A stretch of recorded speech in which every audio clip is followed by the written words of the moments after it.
Chicken pakora সন্ধ্যার জলখাবার একদম জমে যাবে। আর যদি সেটা হয় বাড়িতে বানানো, তাহলে তো কোনো কথাই হবে না, টেস্ট কিন্তু অসাধারণ হয়। চলুন তাহলে দেখে নেওয়া যাক। প্রথমে চিকেনটাকে ছোট ছোট পিস করে কেটে নিয়েছি, এর মধ্যে লবণ হলুদ গুঁড়ো অ্যাড করে দিয়েছি। এবার জিরে মরিচ ধনিয়া গুঁড়ো এর মধ্যে অ্যাড করে দেব। অ্যাড করে দিচ্ছি পেঁয়াজ বাটা, পেঁয়াজ আদা বাটা এর মধ্যে অ্যাড করে দিচ্ছি। কাশ্মীরি লঙ্কা উপর দিয়ে দিচ্ছি। দিয়ে এটাকে ভালোভাবে হাতের সাহায্যে মেখে নেব। আর সত্যি বলতে বাড়িতে বানানো খাবার অনেক বেশি সুস্বাদু হয়। যারা বাড়িতে বানিয়েছো তারা নিশ্চয়ই জানেন। চলুন তাহলে এবার এর মধ্যে অ্যাড করে দিচ্ছি বেসন। এখানে পরিমাণ মতো বেসন আমি দিয়ে দেব। বেসন দিয়ে ভালোভাবে এটাকে মেখে নিচ্ছি।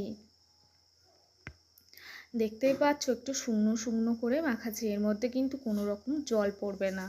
একটু আঠালো টাইপের হয়ে গেছে। এবার এর মধ্যে অ্যাড করে দিচ্ছি ডিম। আমি এখানে দুটো ডিম ব্যবহার করেছি। দুটো ডিম দিয়ে 10-15 মিনিট এখানে ম্যারিনেট করে রেখে দিচ্ছি। ম্যারিনেট করা আমার কমপ্লিট।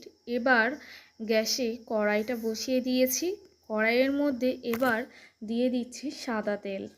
সাদা তেলে ভাজলে কিন্তু খুব ভালো হয়। আমি তেলটাকে অ্যাড করে দিয়েছি, তেলটা গরম হয়ে গেছে। এবার এর মধ্যে একে একে ছোট্ট ছোট্ট পিস করে আমি এর মধ্যে দিয়ে দিচ্ছি। আর বাড়িতে বানালে অসাধারণ হয়। এভাবে করে তোমরাও একবার বাড়িতে বানিয়ে দেখবেন। সন্ধ্যার জলখাবারটা একদম জমে যাবে। সাথে কাউকে বানিয়ে খাওয়ালে সে বলবে যে আরেকবার খাওয়ানোর জন্য, এত মজাদার হয়। এখানে আমি দিয়ে দিয়েছি। এবার এটাকে লাল লাল করে ভেজে নেব। একটু সময় বেশি দিয়ে ভাজবেন, কারণ চিকেনটাকে রান্না হতে একটু লেট হয়। দেখতেই পাচ্ছেন লাল লাল হয়ে গেছে, মানে চিকেনটা রান্না হয়ে গেছে। এবার একটা ছেঁকনির সাহায্যে তুলে নিলেই কিন্তু আমাদের চিকেন পকোড়া একদম রেডি। যদি ভালো লাগে ইউটিউব চ্যানেলটা একটা সাবস্ক্রাইব করে রাখবেন।